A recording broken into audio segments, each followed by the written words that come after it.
As part of the content I create, I make a lot of videos. And when it comes to video, something you might not expect is that the audio side of things is just as important, if not even more important, than the video itself. For example, now you're listening to me on the built-in microphone for my camera, and this is what that sounds like, versus this microphone here, which is a dedicated audio setup for this video. So to level things up, I have a few different audio setups for whether I'm recording videos, podcasts, online courses, or live streaming on YouTube or in my Mighty network. And today I'll walk you through my 3 main audio setups, and I hope that you'll find some useful tips and ideas for your own content.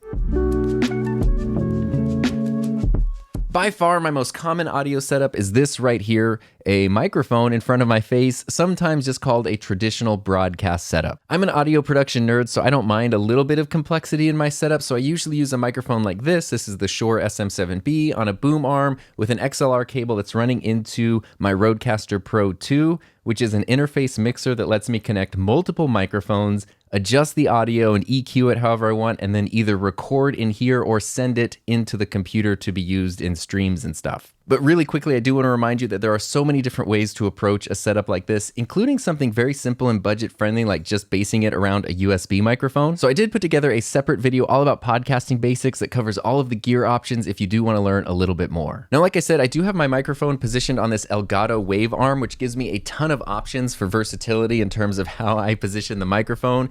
It's a really nice arm and it's not crazy expensive. I really like this arm a lot. And since I am using an XLR microphone right now, I do use these Rode XLR cables, which I really like because they're not crazy expensive, they're really high quality, and they come in amazing, vibrant, awesome colors. You can get them in black if you just want to keep it, subtle and discreet, but if you want to add a pop of color into your setup, these Rode XLR cables are absolutely awesome. And my headphones are the Rode NTH100s, which I really like because they are super comfortable and they give me a really neutral sound, so what I'm hearing in my headphones is exactly what will be recorded or sent out to a stream, and it just helps me get the best audio quality in my finished project versus using a pair of headphones that might artificially boost the bass or change the way things sound, and then I'm not hearing an accurate representation of the audio I'm recording. Now, sometimes if I'm doing something like a live stream where I don't want a big pair of headphones on the whole time, I will use these, which is a pair of Sennheiser IE100 Pros. These are in-ear monitors. So they just wrap around your ears like this, and then the cable goes in the back, and that way they're a little more discreet on camera.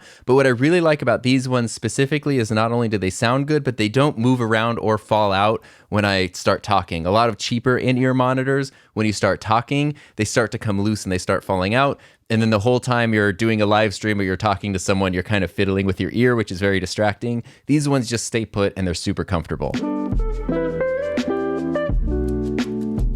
Now, sometimes it's not convenient or visually appealing to have a microphone in front of your face, so my next most common audio setup is this right here, which is a microphone boomed out of frame. I really love this setup because you can hear me, I can move my hands, but there's no microphone taking up any space or getting in the way. It's really convenient, but it can be a little tough to find the right boom microphone and to position it properly. So I'm actually really proud of this little rig that I've put together here. My Manfrotto tripod head has a mount on the side of it that lets me attach this iFootage support rod, which then brings the microphone out, and then I can position it exactly where I want, just out of frame. It's just a inch out of frame. You would see it if the camera just tilted up a little bit. But because the microphone is attached to the tripod head with the camera, if I move the camera, the microphone stays out of the shot. It's really convenient. Now, of course, this isn't the only way to position a boom microphone. I like it because it saves floor space since it's just one stand for the camera and the microphone, but you could put the mic on its own separate boom stand, or you could even use an arm like I was using before, but have it positioned elsewhere and then use that as your boom arm. So there's all kinds of different ways to get microphones positioned how you want them to be. The microphone I use is the Sennheiser MKH50, which is my all-time favorite microphone. It's really magical because it has this not only great sound quality, but a great ability to kind of zero in and pick up sound in a way that almost sounds like the microphone is really close to me, even though it's out of frame. And when I have the microphone positioned out of frame, I usually point it towards my chest. I think a lot of people, myself included, initially start pointing the microphones right at your mouth because that makes sense. But when you do that, oftentimes you end up speaking past the microphone and it picks up sort of the wrong frequencies, I have found that if I point it at my chest, it seems to get the best overall sound quality and just the best sounding results. The only downside with this Sennheiser MKH50 microphone, as much as I love it, is that it is very expensive. It's definitely worth it if you make a lot of videos and you have the budget, but if you're looking for a more cost-effective alternative, this microphone right here, the Audio-Technica AT897, is significantly less expensive and sounds almost every bit as good. So I don't want you to think you have to get a really expensive microphone to have a good boom mic setup. And then I just run the microphone either into the Rodecaster Pro like I'm doing right now, or directly into my camera, which is the Sony FX3 that has built-in XLR inputs. And I really like that workflow because then I don't have to sync audio during editing. Everything is just recorded on the fly and then I'm done and good to go.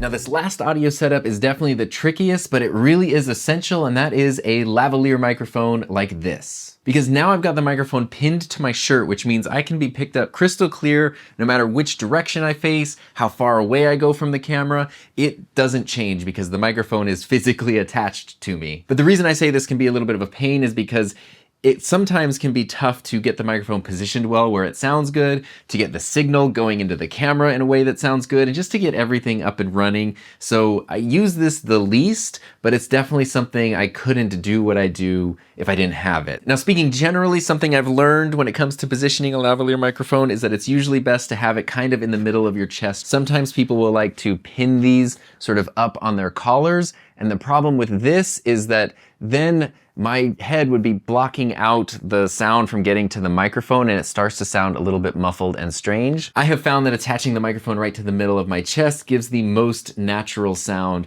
Having a microphone like this is my favorite sound quality, so anything I can do using a boom mic or a lavalier microphone to get close to that level of sound quality, I think is a good thing. Now, even though you can just get a lavalier microphone that has a long cable and just run that directly into your camera, I don't like using wired lavalier microphones because it's so easy to forget that you're wearing one because they're so lightweight. And then I have found myself like walking away with it, which then pulls equipment down, or I trip on cables. It's been something that has caused me to be really clumsy, so I much prefer to use a wireless lavalier system. Right now, I'm using a Sennheiser EWDP.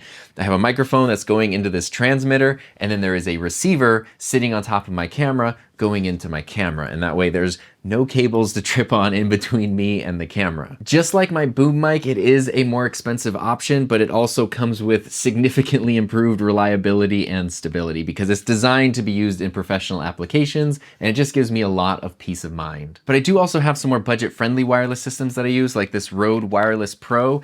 These are little transmitters and receivers. They're pretty neat because you have a receiver that you can clip onto a camera or a phone even, or a tablet, and then you have a transmitter that can be its own microphone. So since this transmitter is its own microphone, I could even take this, clip it onto my shirt, and now this is just my wireless thing. I don't need to run a separate microphone. I do think it looks a little bit distracting to have this big black square here, so I do like to connect a lavalier microphone to the transmitter and then use a lavalier microphone so that way you don't see this on camera. But these are really fun, really handy, and a lot more affordable. The downside to these types of wireless microphone systems is that they are much more prone to interference. And I have found that even just being in an environment with a lot of electronics, like my computer and my audio recording stuff and a cell phone, can also cause interference. And a downside with these is if you lose direct line of sight with the receiver, you can then have the audio signal cut out. So you always want to be very conscious of what is in between you and the receiver to get the best audio quality possible. But having not only a lavalier microphone, but also a wireless lavalier microphone has been a really integral part of my setup. These lower cost, more consumer friendly wireless setups are great if you only use it once in a while. And then the more professional setups are great if you're going to use it very, very often. So those are my three main audio setups, and I have been an audio video creator slash nerd for many, many years, so I didn't buy all of this equipment at once. It was accumulated over a long period of time. You might not necessarily need everything that I have, but I thought I would just show you what I have, and then you might get some ideas of what would work best in your specific setup. Check out more of our videos to learn about creating with Mighty, and if you want to see an entire live streaming studio setup from start to finish, check out this video right here.